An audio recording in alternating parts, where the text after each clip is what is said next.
Уважаемые представители средств массовой информации, дамы и господа, сегодня состоялось 22-е заседание Совета глав правительств государств-членов Шанхайской организации сотрудничества, в котором приняли участие государства-члены и государства-наблюдатели, а также руководители международных организаций и постоянно действующих органов ШОС.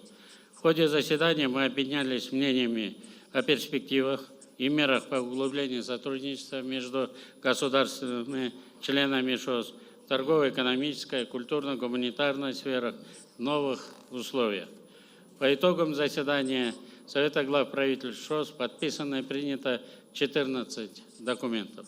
Самым главным итоговым документом стало совместное коммюнике Совета глав правительств государств-членов ШОС, в которой отражены согласованные позиции сторон по актуальным вопросам повестки дня, а также по дальнейшему развитию многопланового сотрудничества в рамках ШОС.